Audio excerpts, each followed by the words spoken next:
Olá, você de casa, sejam muito bem-vindos ao programa Show de Saúde. Gente, hoje eu estou aqui com o doutor Alexandre Veloso, da Clínica Alexandre Veloso, ali no bairro da Alvorada. Vamos falar sobre assuntos como prótese mamária, flacidez mamária, pochete abdominal, lipoaspiração de alta definição e o uso hoje da tecnologia na cirurgia plástica. O doutor atendeu o nosso pedido, está aqui para tirar dúvida, todas as dúvidas que vocês tiverem em casa. Então o telefone vai estar na tela, você pode mandar suas perguntas, nos acompanhe pelas nossas redes sociais. Está aí a clínica Dr. Alexandre Veloso para você conhecer um pouquinho do que é a clínica. Fica ali no bairro Alvorada. No decorrer do programa você vai ter aí as redes sociais para estar entrando em contato, fazendo a sua avaliação. Tá certo? Vamos para a nossa vinheta e já voltamos com o programa Show de Saúde em Definitivo. Solta a vinheta.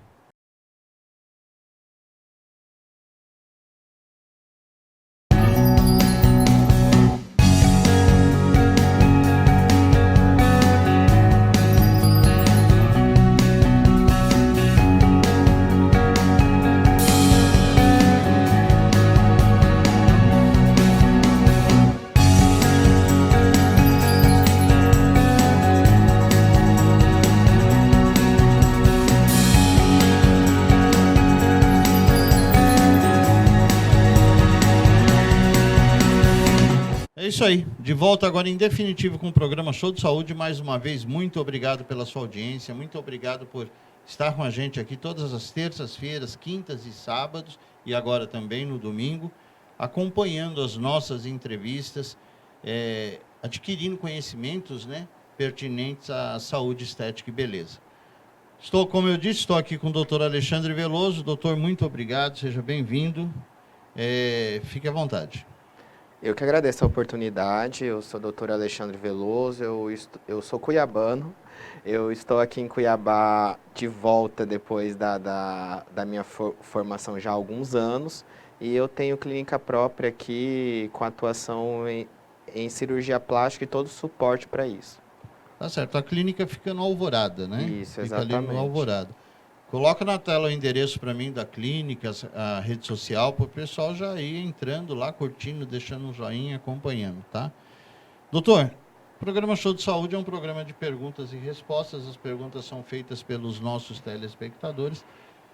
Cirurgia plástica é um campo muito amplo, então nós definimos aqui 5 temas para falar nesse primeiro programa. Teremos outros programas, é lógico, para estar falando sobre outras áreas também da cirurgia plástica com o senhor.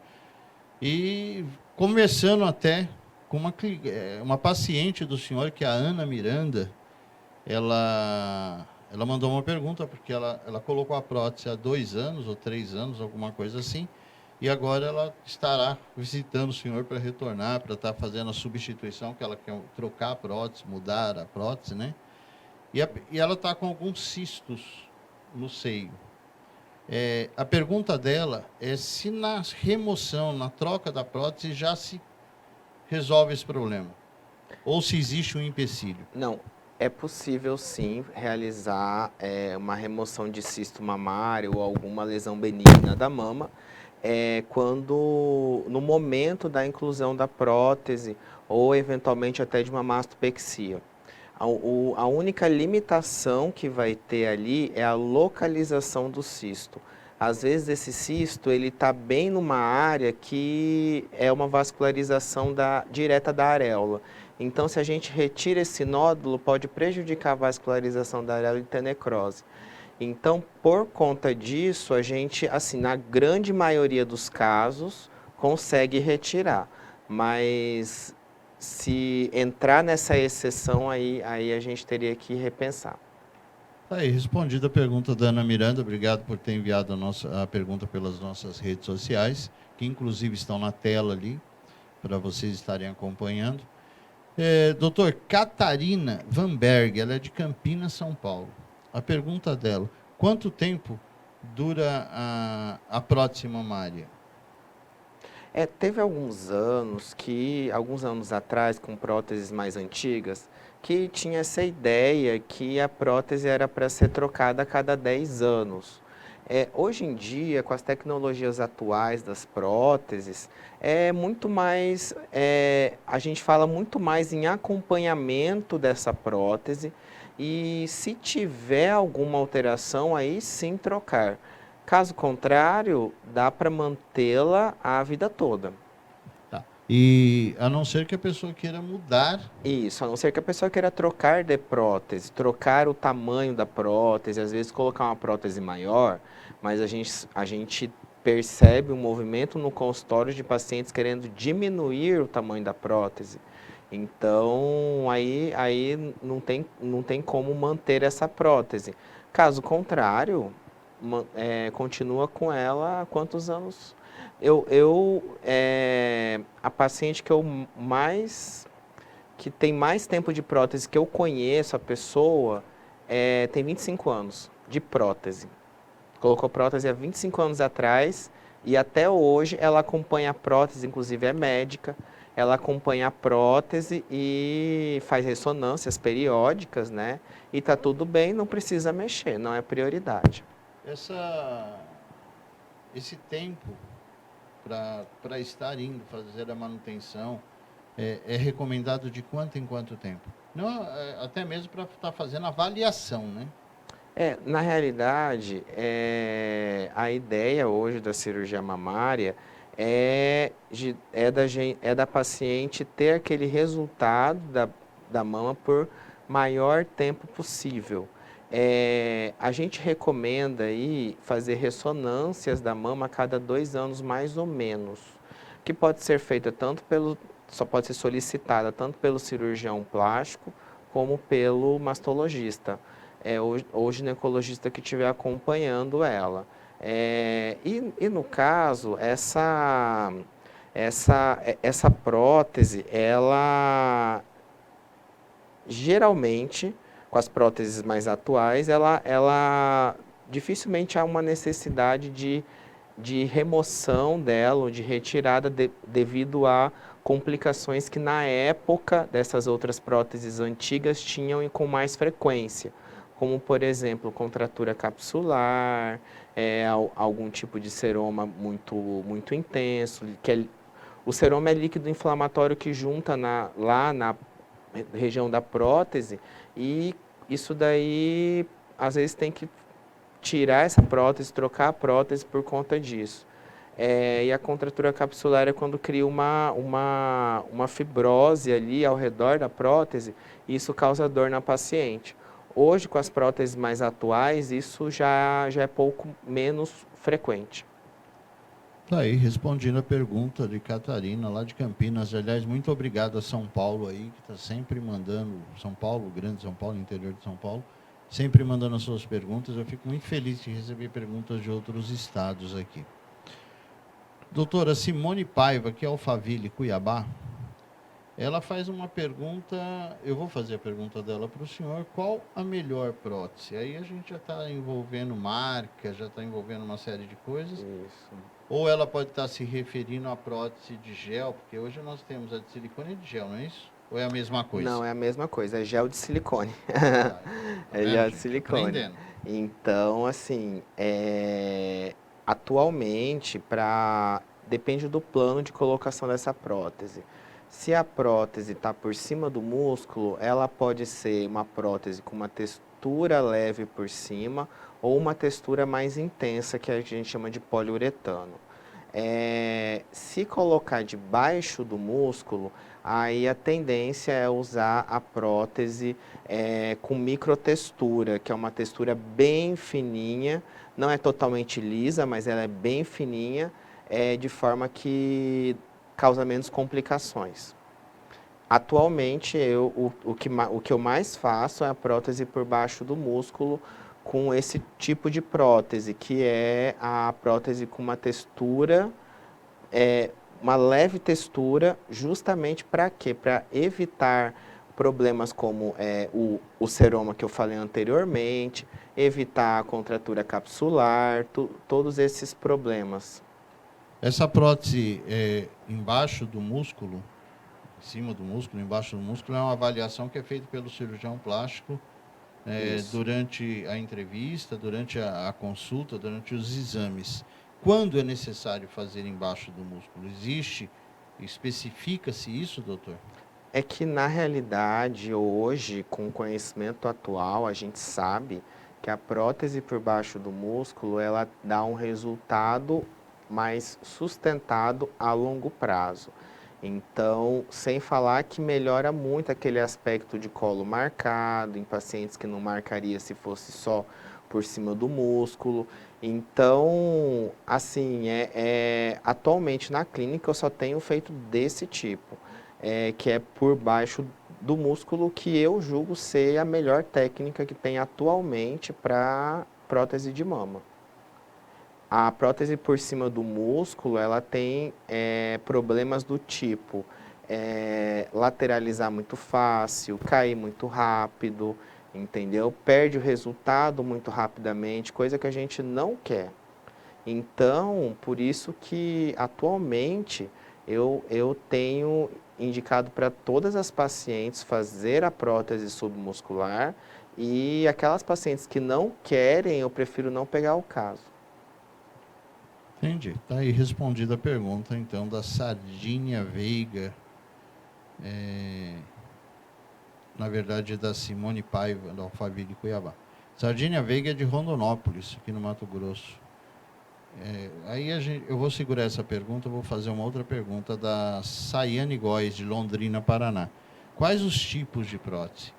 Os tipos de prótese que eu acho que ela se refere quanto a modelos, a formatos. Isso, tem o formato, a prótese redonda, tem a prótese que a gente chama em gota, essas daí são as mais comuns. Tem a prótese cônica também, que é de uma marca específica, que ela dá uma projeção um pouco maior na mama, ela é mais indicada só para prótese mesmo, sem mastopexia. E essas são as principais. Qual que a paciente mais pede hoje em dia? A prótese redonda. Atualmente, a que a paciente mais pede é a redonda. Tem pouquíssimas que solicitam a prótese em gota. Pouquíssimas. Doutor, e no caso do homem, que também coloca prótese? Sim.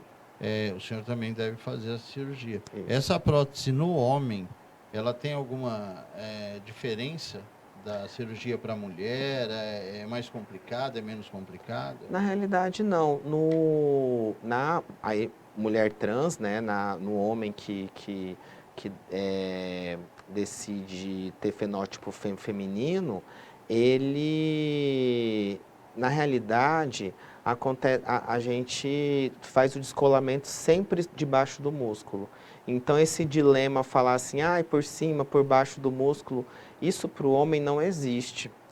Tem que ser por baixo do músculo. Por quê? Porque senão a prótese vai ficar extremamente palpável. A pele do homem ela é muito fina, embaixo já é musculatura, então não consegue colocar uma prótese por cima do músculo, só por baixo. Então, de certa forma, é um raciocínio mais simples, inclusive. Isso foi uma pergunta até que eu fiz.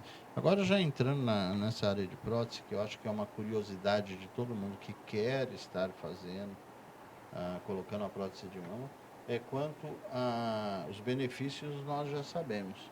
Eu gostaria de saber quanto à parte de recuperação, inclusive a Simone Paiva, não, Sardinha Veiga de Rondonópolis, qual o tempo de recuperação e o que o senhor recomenda após ter feito a próstata? É assim, atualmente tem um protocolo chamado prótese de recuperação rápida. Ela é um protocolo com parâmetros que a gente tem que seguir, alguns parâmetros, em torno de 14, para poder ser caracterizada como prótese de recuperação rápida. Mas isso não significa que a paciente ela estará livre para fazer tudo no dia seguinte. Ela ainda vai ter alguma limitação de fazer exercícios físicos, tipo academia, por ainda 1 ou 2 semanas, e depende muito de cada caso. Na maioria dos casos de prótese de recuperação rápida, a paciente consegue em 1 semana estar totalmente recuperada, inclusive para atividades físicas. No entanto, tem pacientes que não conseguem. apesar de ter feito o protocolo de recuperação rápida, tem pacientes que não conseguem. Às vezes abre algum ponto, aí quando abre ponto a gente realmente suspende as atividades físicas, mas geralmente assim, trabalho de escritório, a paciente consegue no dia seguinte trabalhar no escritório sem problema nenhum. Tá, doutor, e quanto a, no caso isso, a recuperação, né? E tem envolve uma alimentação diferenciada, a pessoa tem que tomar certos cuidados com o alimento. Sim, na realidade isso é muito mais importante ou mais marcante para lipoaspiração e abdominoplastia, para contorno corporal. No caso da prótese de mama, é interessante a paciente adotar hábitos saudáveis, do tipo uma dieta com menos carboidrato, menos gordura, menos alimentos que vão potencializar a inflamação no organismo. Então, às vezes, uma pimenta. Isso tudo é importante para a paciente saber que para ter uma melhor recuperação no pós-operatório. Isso é muito importante, essa ideia é muito importante para lipoaspiração, abdominoplastia e mastopexia, complementando. Quando é só prótese, a recuperação é bem mais tranquila, geralmente o pós-operatório é bem tranquilo também, e esses fatores externos não influenciam tanto, exceto que realmente, apesar de ser prótese de recuperação rápida, eu só autorizo banho de piscina, banheira, rio, mar, depois de 3 meses. Tá certo. Doutor, e no caso da prótese, quando ela é usada para saúde, né? Não para estética? Tem mulheres que têm seios avantajados, que têm problema de coluna, e aí elas querem fazer uma redução e colocar a prótese. Certo. Isso, normalmente essas pessoas têm um excesso de peso, então elas acabam tendo problemas como diabetes, pressão alta. Como trabalhar isso até de uma maneira psicológica dentro da cabeça da paciente? Isso daí é um dilema que a gente vive no consultório, porque muitas pacientes querem fazer cirurgia plástica, mas poucas estão preparadas para a cirurgia. Não são todas que chegam no consultório que a gente consegue já agendar a cirurgia. Mesmo ela querendo, mesmo ela pagando, a gente não agenda. Por quê? Porque às vezes muitas das vezes está acima do peso. E aí, a paciente que opera acima do peso aí pelo menos para cima de MC de 30, que é considerado já obesidade, a paciente ela vai estar mais inflamada, ela vai ter mais chances de ter aquele seroma que eu falei no começo, ela tem mais chances de fazer abertura de ponto, que é a deiscência. Então, sem falar do risco de trombose que é aumentado na perna. Então, na realidade, é um risco à saúde da paciente ser operada com este IMC, por mais que seja uma cirurgia, mamoplastia redutora, eu tenho problema nas costas, diagnosticado, não é recomendado operar antes com muito acima do peso. Aí é só para ter complicação, só para ter problema. Aí. Assim, num contexto de reconstrução de mama, aí é outra coisa, é outra ideia. Mas aqui a gente quer não apenas trazer um benefício, uma melhora daquele contorno, mas também um benefício estético importante. Então, por isso que a gente recomenda isso. O senhor como cirurgião plástico, lógico, o senhor como cirurgião plástico, o senhor recomendaria, é lógico, esteticamente falando, são todas idades, né? Mas a pessoa que não teve filho, não casou, ainda não é mãe, aí vem aquele problema da amamentação posterior, isso é recomendável antes de ter um planejamento familiar?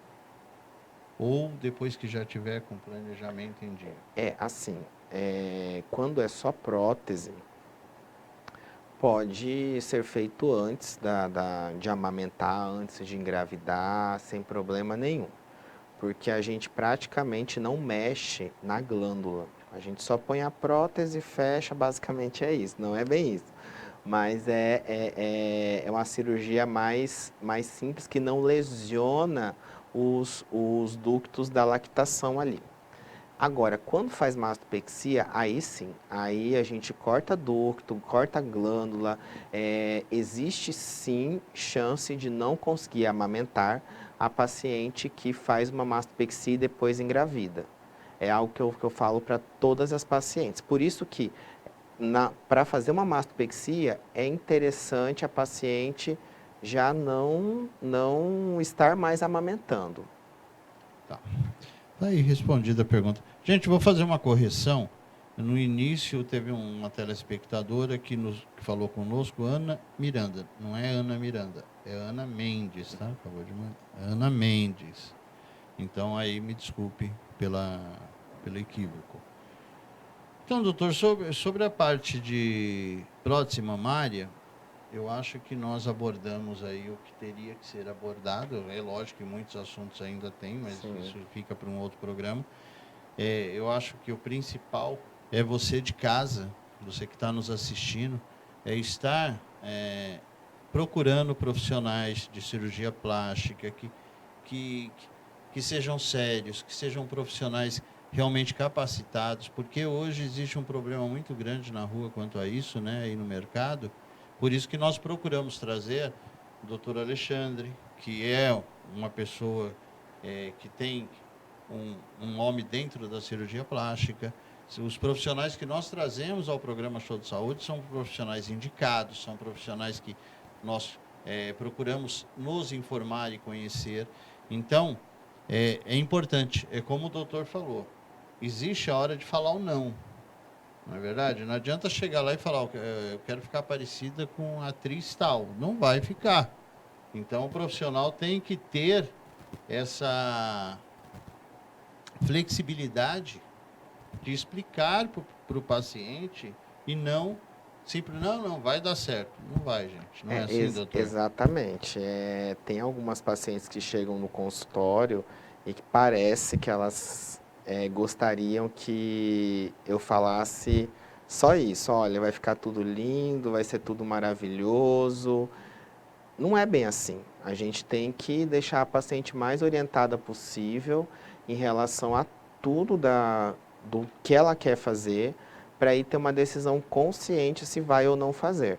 E foi essa semana agora, eu até falei para a paciente uma situação que é o seguinte: se o profissional fala para você que tá tudo bem, vai dar tudo certo, não vai ter problema nenhum, esse profissional está sendo leviano com você. Ele não é profissional. Mesmo porque vai muito de organismo, de pessoa para Isso, pessoa. exatamente. Tem pacientes que a mesma técnica a gente utiliza para todas as pacientes. Tem paciente que evolui super bem, não acontece absolutamente nada pós-operatório liso. Tem paciente que acontece várias complicações até tirar a prótese, ter que tirar a prótese. Entendeu? Então, e assim, antes a gente não tem como, hoje em dia, a gente não consegue precisar se aquela paciente que tirou a prótese, se ela tinha algum exame antes que indicaria que ela poderia passar por isso, entendeu? Hoje em dia a gente não tem muito esse tipo de dado, né? Atualmente tem se tido mais estudos mais de medicina integrativa, que a gente consegue identificar os pacientes que estão inflamados, mas ainda essa inflamação não se mostra como um sintoma ou um sinal. Então, é aquele paciente que às vezes está cronicamente inflamado e se é submetido a um trauma cirúrgico, ele vai ter mais complicações. Isso a gente consegue identificar. E é o que eu vejo lá na clínica. Paciente que é potencialmente inflamado, a gente desinflama ele antes para poder fazer a cirurgia. Senão vai inflamar mais, vai ter mais problemas, tudo isso. Vai ter mais complicações. Mais complicações. Tá aí.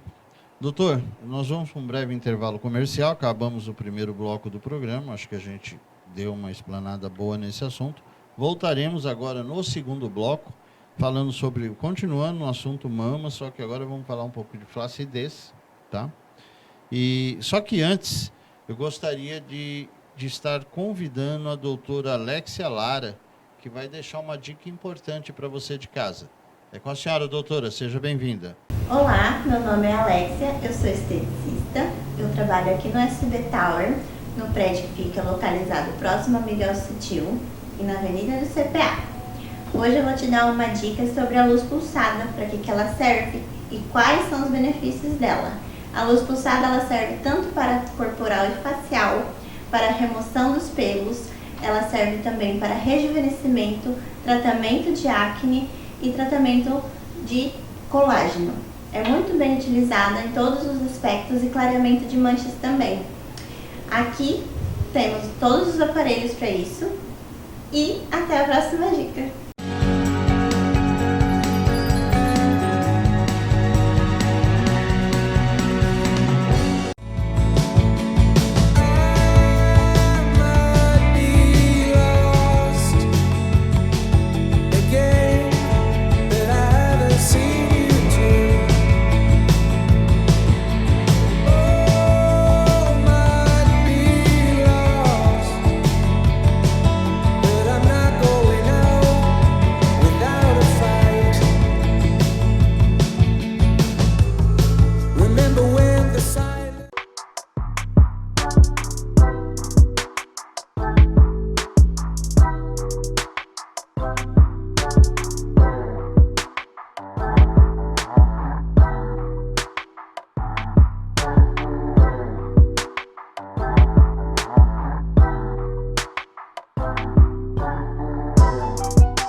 Instituto Machado. Todas as especialidades em um só lugar. Harmonização facial, implante dentário guiado por computador sem corte, lentes de contato, ozonioterapia. Instituto Machado. Aqui é o seu lugar.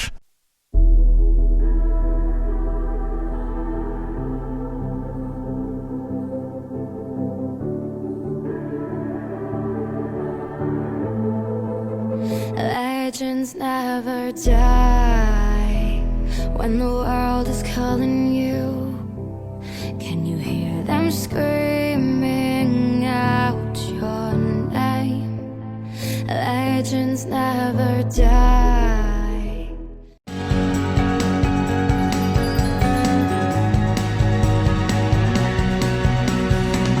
É isso aí, gente. Estamos de volta com o programa Show de Saúde. Hoje eu estou tendo o prazer de receber o Dr. Alexandre Veloso, da Clínica Alexandre Veloso, fica ali no bairro Alvorada.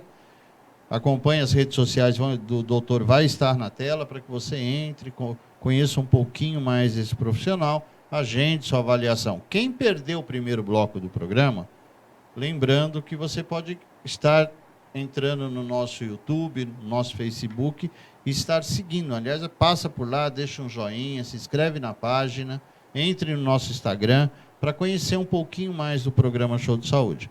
O programa Show de Saúde, como vocês sabem, já está no ar há mais de 3 anos e nós procuramos trazer os principais, os melhores profissionais da região Centro-Oeste para apresentar para vocês da região e do Brasil e do mundo, né? Via nossas redes sociais. Doutor, voltamos. Vamos falar agora um pouquinho sobre a flacidez mamária. Eu tenho algumas perguntas aqui. Deixa eu ver por onde nós vamos. Primeiro a pergunta é, o que é flacidez mamária e o que causa flacidez mamária? É mama caída. Sim, e Flacidez o que causa? mamária é mama caída. O que causa bastante flacidez é alimentação inadequada, paciente que tem uma gestação, amamenta, aquele peito ele incha, depois no que desincha pode criar flacidez. Paciente que engorda e emagrece pode criar flacidez. Então, todos esses são os principais fatores que causam aí um aumento da flacidez mamária.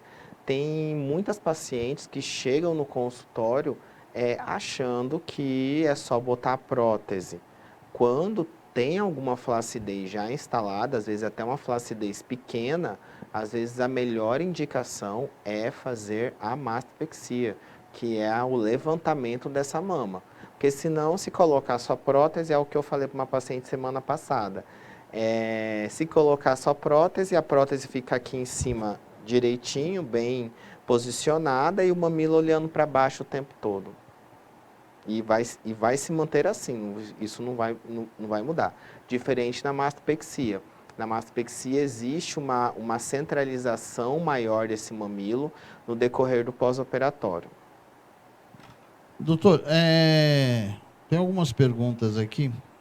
O exercício físico, ele ajuda nessa flacidez mamária ou não tem nada a ver? Não existe um exercício para levantar as mamas? Não, tanto flacidez abdominal como flacidez na mama, não existe academia que melhore. Não existe exercício físico que melhore. Não existe. Flacidez de pele. Agora tem um outro componente que é a flacidez de músculo. A musculatura, sim. A musculatura, a academia consegue melhorar, associado com dieta, quando é componente muscular, consegue resolver. Agora, quando é componente só de pele ou muito mais de pele, isso a academia não resolve. Outra coisa, é leviano achar que vai fazer uma enzima e vai melhorar. Não vai melhorar, vai só piorar. Aí o senhor já está falando das enzimas... Das enzimas que dissolvem gordura, porque as pacientes... Eu tenho muitas pacientes que eu fiz abdominoplastia que fizeram enzimas, fizeram vários protocolos para poder melhorar a flacidez sem entrar na cirurgia e acabam chegando na gente porque não querem mais gastar o tanto que já gastaram, entendeu? Ou seja, só retarda o tempo, né? Só gasta dinheiro e só perde gasta tempo. dinheiro à toa, exatamente. Só gasta dinheiro à toa, essa que é a verdade. Essa pergunta quem fez foi Guilherme Silva, do Goiabeiras, aqui em Cuiabá. Continuando nessa linha, existem esses cremes milagrosos? É uma pergunta que está vindo da Maria Duarte Pontes Lacerda, que prometem várias coisas. Então, nós podemos descartar isso, né? Todos eles. Todos. Não vai resolver nada. Para flacidez, nada. Não existe. Não tem o que fazer a não ser alimentação saudável, a não ser fazer algum bioestimulador, que é um injetável, às vezes fazer um aparelho ali, até ultrassom microfocado, macrofocado, esses sim ajudam na flacidez de pele. Agora, tirando isso, cirurgia. Aí é o que realmente resolve a flacidez de uma forma até mais duradoura. E a cirurgia, no caso da cirurgia, ela não é tão agressiva? Recuperação é mais rápida, por se tratar só da pele? Não necessariamente. É que, na realidade, o que a gente... Quando realiza a abdominoplastia, a paciente ela ganha um corte que é mais ou menos grande, em consideração às outras cirurgias, é um corte relativamente grande. Então, assim, é a que mais tira flacidez, no entanto, ganha por uma cicatriz. Mas é uma cicatriz que fica na linha do biquíni, é uma cicatriz que dá para camuflar, às vezes dá até para fazer uma tatuagem em cima depois de alguns meses, então, ou até mesmo uma camuflagem se desejar. Mas, assim, quanto maior o tamanho da ferida, mais, vamos colocar assim, mais cuidado você tem que ter no pós-operatório. Abdominoplastia, eu já ouvi dizer que o pós-operatório é bem complicado. E da mastopexia também. Doutor, e a queloide? Certo. A queloide, que muitas pessoas têm esse problema. Não, olha, queloide, é que assim, a cirurgia plástica, a gente na área da estética trabalha, não, graças a Deus, a gente não trabalha com área oncológica, não trabalha com áreas mais graves, assim, dentro da medicina, né? Então, eu costumo falar para os pacientes o seguinte, que o diagnóstico de queloide é um diagnóstico que é como se fosse um oncologista falar que você tem câncer. Entendeu? É um diagnóstico pesadíssimo. É um diagnóstico que muitas vezes impede de fazer uma cirurgia estética. É um diagnóstico que impede de você fazer uma mastopexia, que impede de você fazer uma abdominoplastia. Então, aí assim, várias pacientes falam, deu queloide aqui, você vai ver, não é queloide, entendeu? Não é queloide mesmo, não tem característica de queloide, é uma cicatriz inestética, cicatriz hipertrófica. Então, é algo assim que, às vezes, algum leigo fala que é queloide, aí fica com isso na cabeça, aí fala que tem queloide no consultório, entendeu? E que na esmagadora maioria das vezes não é. Você ter uma ideia, ano passado, da quantidade de pacientes que eu operei foi em torno de uns 250, só 2 que tiveram queloide. 2. Queloide realmente diagnosticado. Queloide que a gente fez o tratamento para o queloide certinho, entendeu? Então, isso daí é um diagnóstico muito delicado, o queloide. Tá certo. Doutor, quanto à radiofrequência, Sandra Nunes, Sumaré, São Paulo, muito obrigado aí novamente aos outros estados que participam com a gente. A radiofrequência, como ela ajuda na flacidez? Aliás, o que é a radiofrequência? A radiofrequência é uma tecnologia que utiliza superficialmente, ela estimula, faz algum estímulo aí na formação de colágeno por uma alteração térmica que causa ali e estimula essa derme, que está bem, mas um pouquinho inferior ali na região mais superficial. Ela tem um benefício, sim, tá? Ela tem um benefício, mas assim, eu não recomendo fazer nos primeiros dias de pós-operatório. Eu gosto de fazer a radiofrequência depois de 15 dias, 1 mês de pós-operatório. Ela ajuda bastante. Então inclusive é a diminuir inchaço, tudo isso. Tá certo.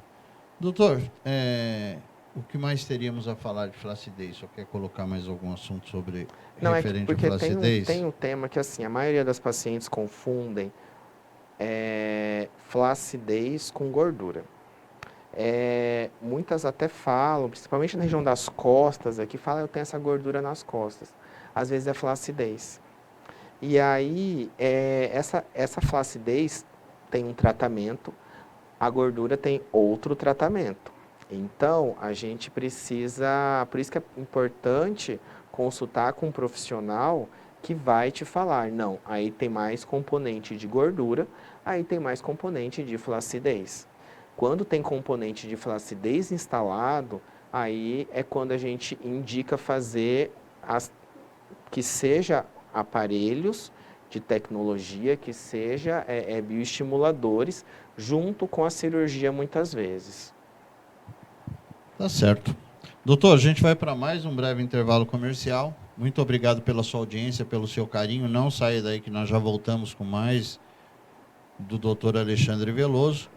Vamos voltar falando um pouquinho sobre a pochete abdominal. Vamos falar também sobre a lipoaspiração de alta definição e o uso da tecnologia na cirurgia plástica. A gente encerra o programa.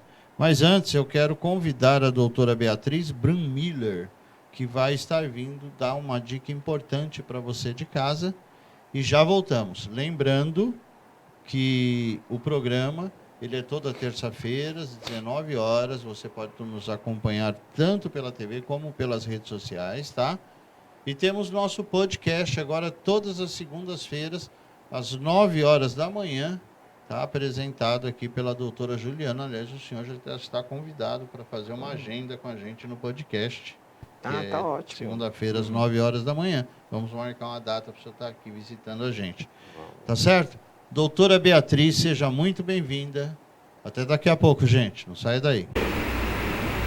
Olá, eu sou Beatriz Brunmiller, psicóloga, escritora, trainer em PNL. Estou aqui para compartilhar uma dica de PNL com você. E eu te pergunto, o que é para você autoestima e autoconfiança? Muitas pessoas acreditam que autoestima e autoconfiança são a mesma coisa. Erroneamente pensam que quando estão com autoestima baixa é devido a não estar conseguindo realizar, ou seja, uma nova atividade, um desafio, estão com alguma dificuldade. Isso não é autoestima. Então agora nós vamos diferenciar uma da outra. Então, a autoestima tem a ver com você estimar a si mesmo, gostar, amar, você sendo quem você é. Então, está diretamente ligado ao valor que nós atribuímos a nós mesmos, internamente. Então, mas o que acontece no dia a dia? Nós temos expectativa com relação ao outro, que o outro nos reconheça, que o outro nos valorize, nos aprove, que goste de nós. E isso é muito bom quando acontece, não é mesmo? Porém, não podemos viver esperando que o sentimento do outro, que o outro nos dê valor, que o outro nos reconheça. Porque o nosso sentimento de valor pessoal está nas nossas mãos. Cabe a nós nos valorizar, nos reconhecer, nos apreciar.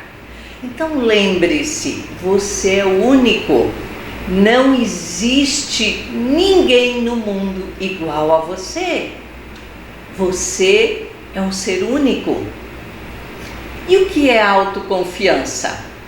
A autoconfiança, ela está ligada à nossa avaliação quanto à nossa performance, quanto fazedor, executor, realizador. Quer dizer, as nossas habilidades e competências nós vamos desenvolvendo ao longo da nossa vida, elas formam a nossa autoconfiança. Então, considerando isso, é fundamental para a saúde das nossas emoções nós separarmos autoestima de autoconfiança. Então, a autoestima, ela se refere à pessoa e é incondicional. E é um dom, enquanto a autoconfiança se refere ao que você pode ou não fazer e é totalmente condicional. Então você tem que desenvolver habilidades para ganhar o direito de ter confiança sobre aquilo que você faz. E você ganha autoconfiança usando os seus dons e tornando-se competente naquilo que você pode fazer e realizar. Então, separar autoestima de autoconfiança significa que você é capaz de se estimar, se valorizar e se amar como um ser humano, incondicionalmente. E você pode ter fé em suas habilidades referentes ao que você é capaz de fazer. E isso é autoconfiança. Então, separando o fazer do ser, vai lhe proporcionar estimar-se incondicionalmente e expressar o seu melhor, sendo quem realmente você é. Então, declare que você é valioso e um ser humano único. Celebre a si mesmo como tendo valor e importância. Muito obrigada. Te encontro no próximo vídeo.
Isso aí, voltamos com o programa Show de Saúde. Muito obrigado pelo seu carinho, pela sua companhia, por nos permitir entrar aí no seu lar todas as semanas, levando informações pertinentes à saúde, estética e beleza com os melhores profissionais que nós temos aqui na região Centro-Oeste. Transmitimos para toda a região Centro-Oeste e pelas nossas redes sociais, o Brasil e para o mundo. Muito obrigado aí por nos ajudar, por mandar suas perguntas e nos ajudar a fazer o programa. Isso é muito importante para a gente. Doutor, já tem uma pergunta. Agora nós vamos falar um pouco da pochete abdominal. Sidoman Arruda Juína, eu acho que é Sidoman Arruda Juína, ele faz a seguinte pergunta, ou ela: o que causa a pochete? É a barriguinha de cerveja, né? Exato, é aquela flacidez abaixo do umbigo que é muito comum em quem tem, sofre do efeito sanfona, engorda e emagrece. É muito comum também em pós-gestacional, pacientes que engravidam, esticam aquela barriga, estica aquele músculo, estica aquela pele e aí acaba tendo essa flacidez. Aí a pochete fica um pouco maior. Pacientes com uma obesidade de muito tempo, que depois emagrece, aí ele sobra flacidez também, que é a pochete. A pochete nada mais é que uma flacidez. E qual é a cirurgia aqui? Qual é a cirurgia para tirar essa pochete? Sindoval Silva, Então, Lucas Rio Verde. Tem várias opções. Dependendo do grau de flacidez, é possível nem fazer o corte. Dependendo do grau de flacidez, é possível fazer só uma lipoaspiração aplicando tecnologia. No entanto, se é uma flacidez que já se estabelece, que é uma flacidez que é maior, que a gente só avaliando consegue ver, aí sim, às vezes precisa de uma mini abdominoplastia, às vezes precisa de uma abdominoplastia. Às vezes é indicação de abdominoplastia. E detalhe, quando a paciente tem indicação de abdominoplastia, não caia na besteira de querer fazer mini abdômen, porque vocês vão encontrar algum profissional que vai fazer o mini abdômen em você e vai ficar horrível. Tá aí a dica, gente. Tá aí a dica. Tá aí a dica. Essa seria a cirurgia para... Como é feita a cirurgia? E essa aplicatura abdominal, o que seria? A aplicatura é o seguinte, ela vem com a intenção aí de fortalecer essa musculatura. Por quê? Porque principalmente aquela paciente pós-gestacional, ela apresenta um quadro chamado diástase. A musculatura do reto abdominal acontece como se fosse uma esgarçada ali, e aí aquilo fica flácido, impedindo até ela de fazer um abdominal bem feito, alguns exercícios físicos. Então, a correção dessa diástase, ela vem melhorar esse tônus da musculatura. Tá, inclusive, uma das perguntas aqui veio de Varginha, Minas Gerais, Ruiz Lonarte. Ele faz essa pergunta. Qual a diferença da diástase e abdominoplastia? Porque a correção da diástase, ela é um procedimento que está dentro da abdominoplastia. Então, não tem... Atualmente, eu não realizo, mas tem como realizar, mas eu não realizo. A abdominoplastia sem plicatura da musculatura. Mesmo a paciente não tendo diástase, eu plico o abdômen com a intenção de melhorar o tônus da musculatura. Entendeu? Então, no meu conceito, a correção da diástase, na minha prática, ela é um componente da abdominoplastia, é um tempo cirúrgico da abdominoplastia. Tá certo. E sobre a aplicatura a gente já falou, Inês do 3 América perguntou para a gente. Quem tem a pochete, pode fazer a abdominoplastia já de uma vez? É possível realizar sim. Essa pergunta é de Criciúma, Silvana Maia. Assim, eu quero deixar claro que não que eu abomine a mini abdominoplastia, de forma alguma. No entanto,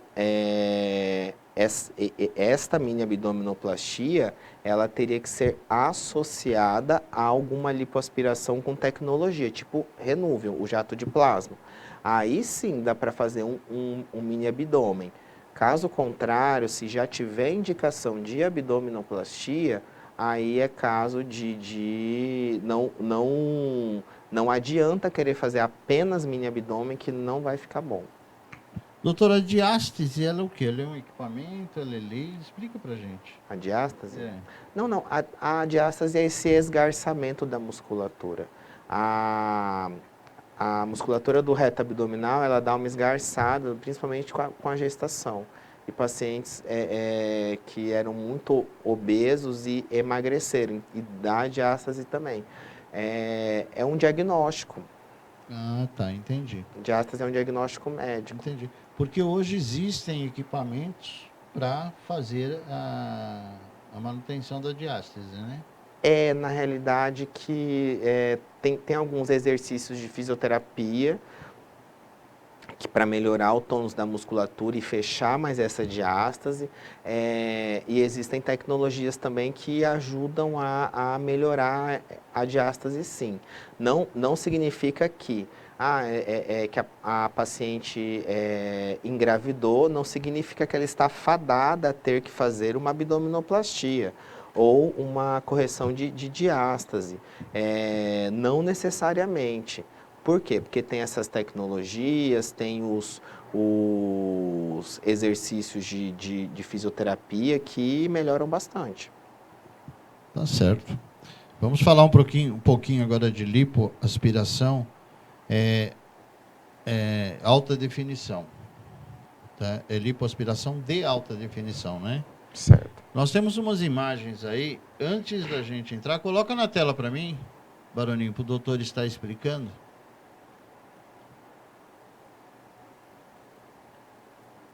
Tá no ponto? Coloca para mim, por favor. Tá aí, doutor.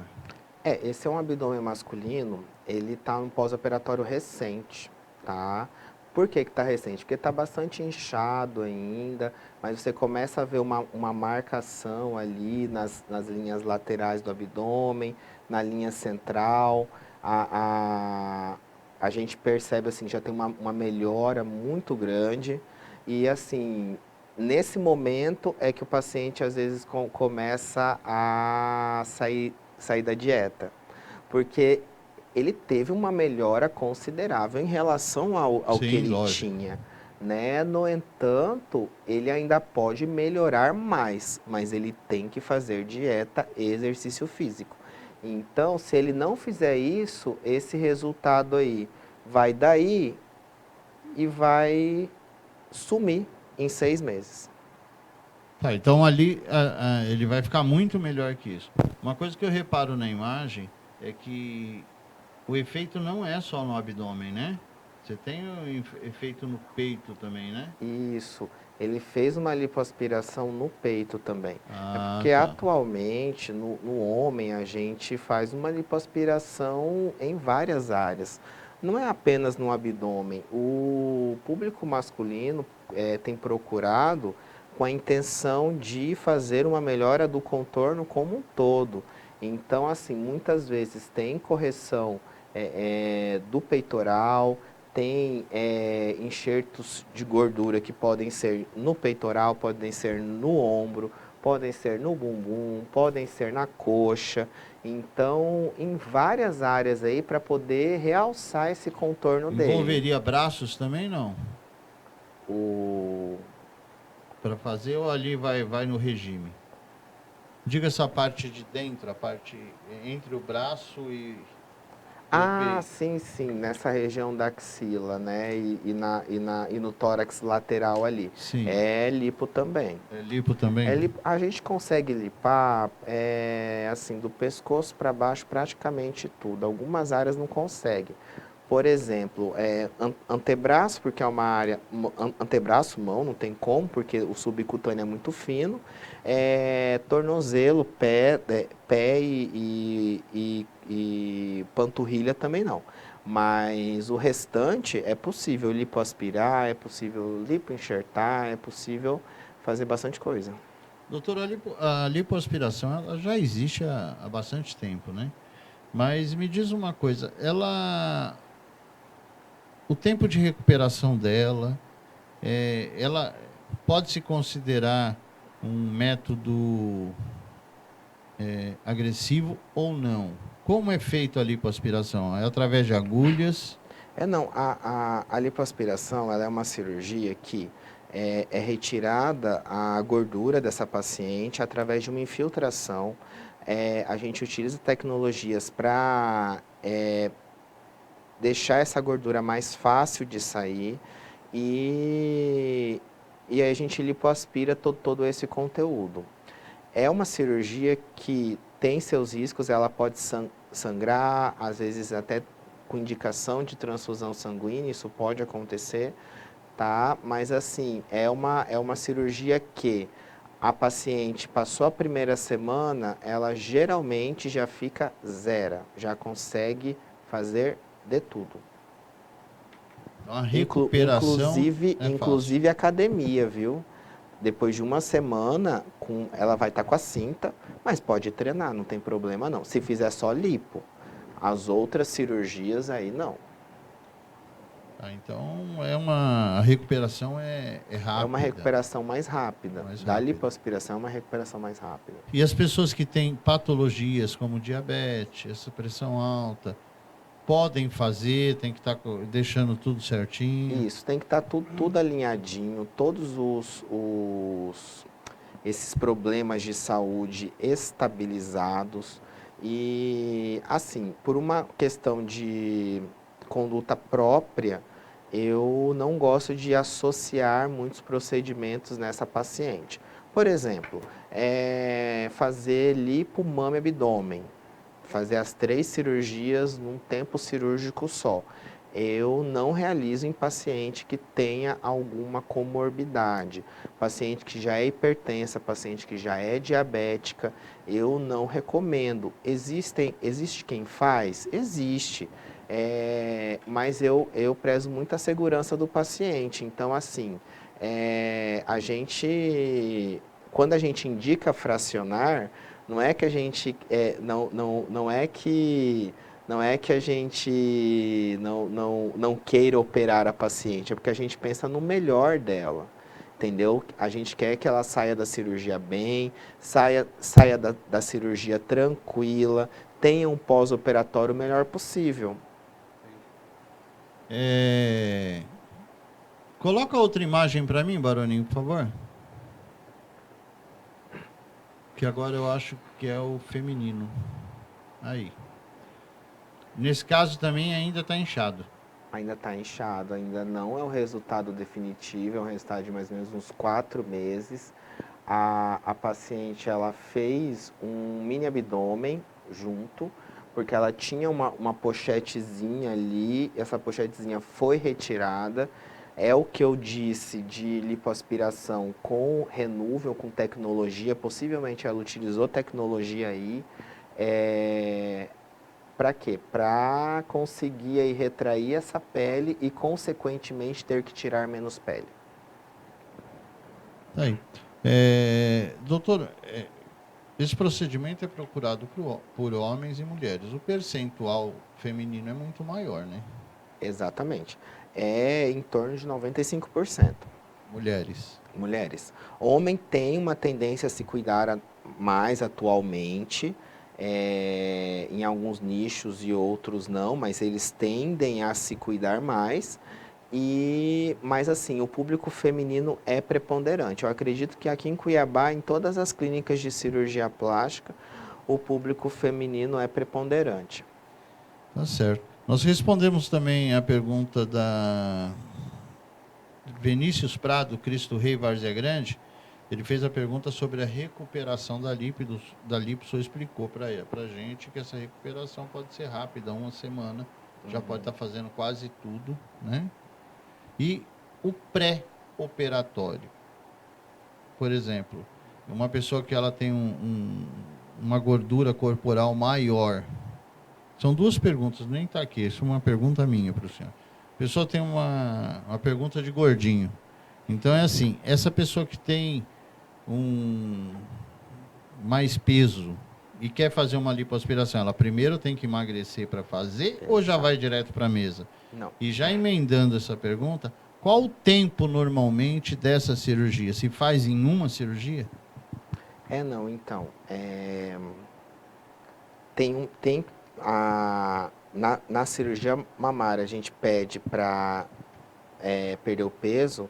Na lipoaspiração e na abdominoplastia, a gente obriga a paciente a perder peso, senão a gente não opera. Então, é uma necessidade perder o peso. E a gente fala abaixar a régua. A gente opera com pacientes que tenham perdido mais peso ainda para poder ter um melhor resultado. Se não, se operar, se fizer lipoaspiração de forma indiscriminada, sem esses critérios, a paciente ela vai ter muita queixa. Por quê? Vai parecer que não fez nada. Parecer que lipou muito pouco, entendeu? E a gente sempre pensa em ter um resultado realmente significativo, que vai fazer diferença para a paciente. Então, por isso que a gente recomenda perder o peso antes, recomenda esse emagrecimento prévio, adotar hábitos de vida saudáveis, porque se você adota hábitos de vida saudáveis antes da cirurgia, você consegue com certeza mantê-los depois da cirurgia. Diferentemente, eu já tive casos de pacientes que emagreceram para a cirurgia, tomaram inclusive medicação para poder emagrecer e emagreceu, conseguiu operar e depois não teve dieta, não teve reeducação alimentar e a cirurgia perdeu o resultado muito rápido. Doutor, isso me leva a uma outra pergunta, totalmente leigo. Eu ouvi alguns anos atrás que no lugar que se faz a lipoaspiração, aquele lugar não engorda de novo. Engorda em outros lugares do corpo. Isso é verídico? Isso é fato? Isso é lenda? Não, ele demora mais para engordar. Porque o que acontece? Quando a gente realiza a lipoaspiração, a gente faz uma redistribuição das gorduras do paciente. Então, a gente retira daquela área, muitas vezes enxerta dentro do músculo, esse enxerto dentro do músculo ele estimula a musculatura, e naquela área que lipoaspirou, ela ainda tem alguma gordurinha ali. Por quê? Porque essa gordura é da onde vem os vasos que nutrem a pele. Ou seja, são as necessárias. São as necessárias. A gente deixa a gordura necessária ali para nutrir a pele. Senão a pele necrosa. Aí abre ferida, tem todo um transtorno aí que ninguém quer passar. Então, a gente deixa alguma gordurinha ali sim. O que acontece é o seguinte, essa área que foi lipoaspirada, ela é a última área que vai engordar depois. Digamos que a paciente, né, começa a engordar, ela vai engordar primeiramente nas áreas que não estão lipoaspiradas, rosto, braço às vezes, coxa, perna, e naquela região do abdômen ali ainda não demora um pouco mais. Mas quando chega a engordar na área que foi lipada, aí a paciente geralmente está muito obesa. Tá aí. E a outra pergunta que eu fiz para o senhor é o tempo de cirurgia. Deve ir de caso a caso, mas em média, se faz em uma cirurgia uma remodelagem abdominal? Sim, não, a cirurgia de lipoaspiração, ela geralmente é realizada em um tempo cirúrgico só. Ou seja, numa cirurgia só. Mesmo de contorno corporal todo, a gente tem equipe que é bem treinada, que consegue ter um tempo cirúrgico interessante. Um tempo cirúrgico aí de 4 horas, pelo menos. Isso daí para a cirurgia plástica é esperado, é até normal. É um tempo cirúrgico que a gente consegue lidar muito bem e não tem tanto risco para o paciente. Tem menos riscos para o paciente. Então, a lipoaspiração, a gente geralmente faz ela toda no centro cirúrgico.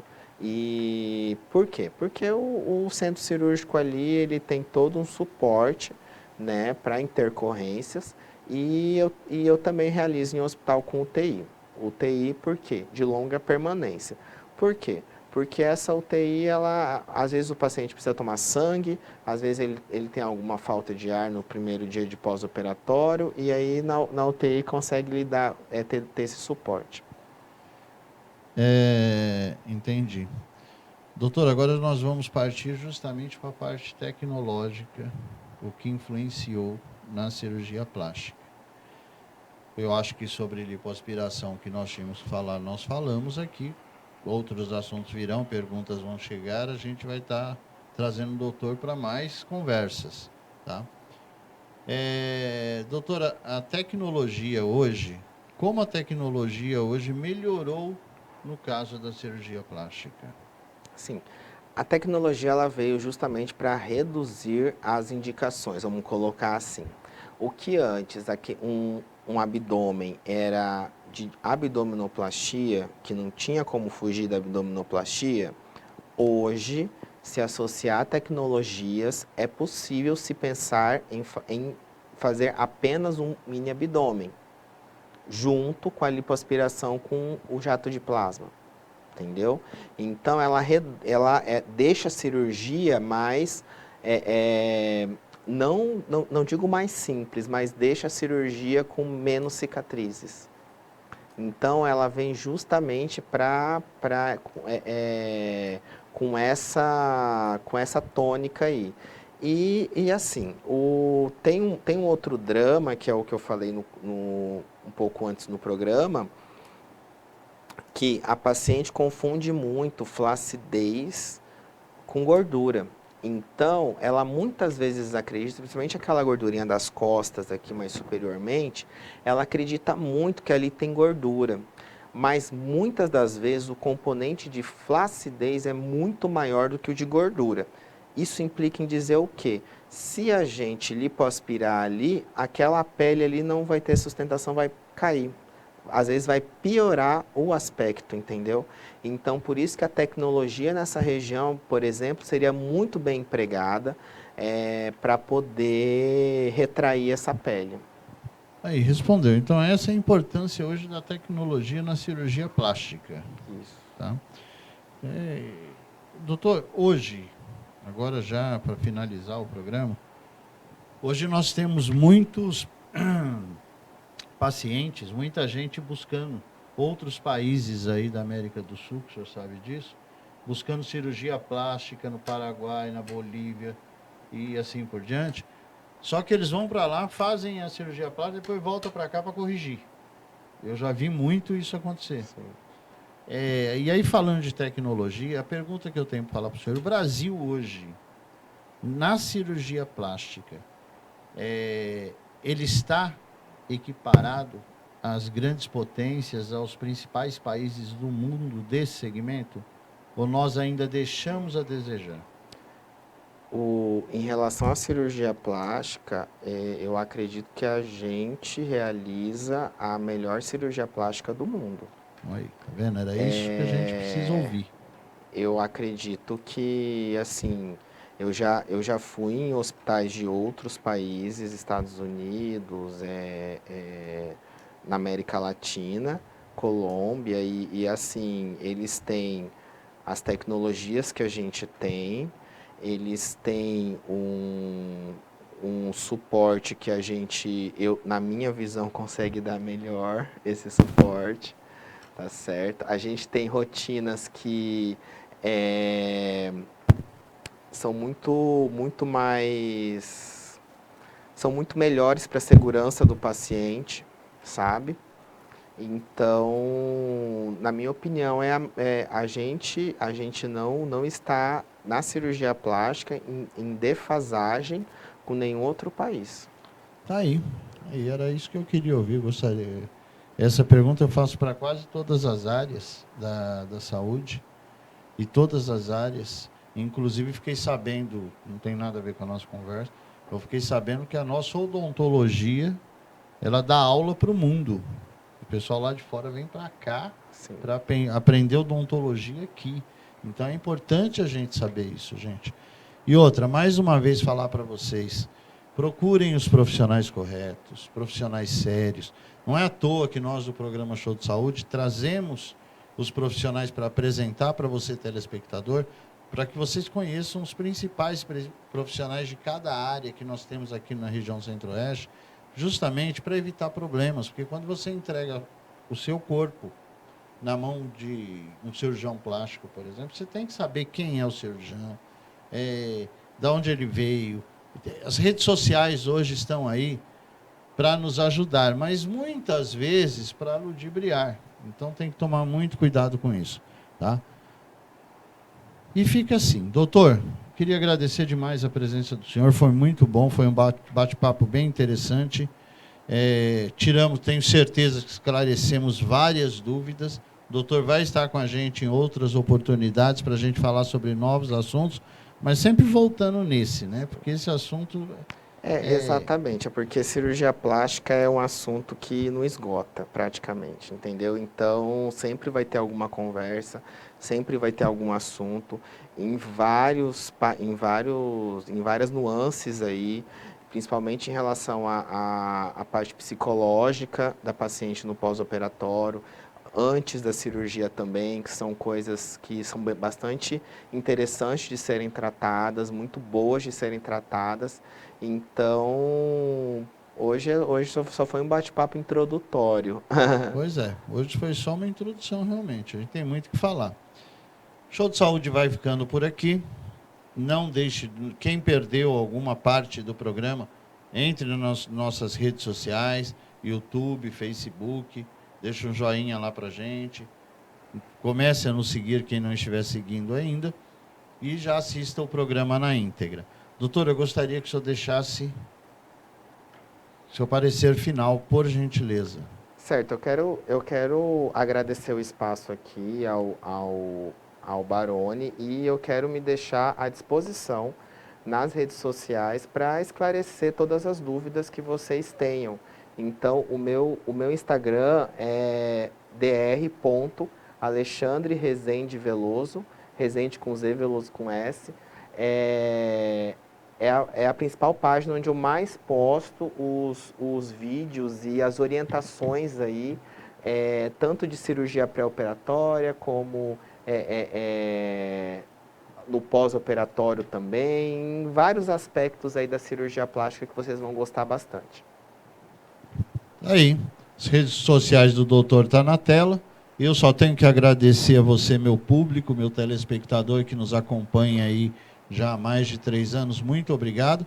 E você, empresário do segmento de saúde, estética e beleza, querendo participar do programa, quer trazer sua marca para cá, quer estar divulgando com a gente, fazer parte desse pool de empresas que nós temos hoje aí, que com certeza são as melhores da região Centro-Oeste, traga sua marca para cá, tá? Telefone é o que sempre está na tela, que é o 981-18-5862. Entre em contato com a gente e faça parte desse time. Doutor, muito obrigado mais uma vez. Fiquem todos com Deus e até a semana que vem, se Deus quiser. Tchau, gente.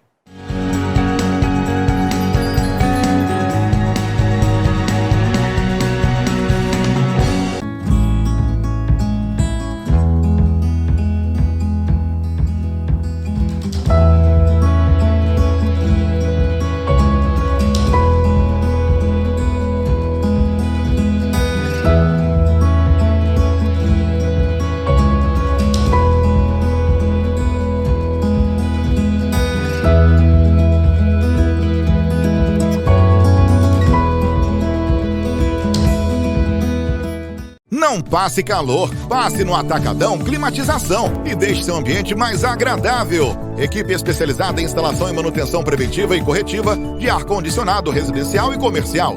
Em até 12 vezes no cartão, sem juros. Agende seu horário pelo WhatsApp ou faça-nos uma visita.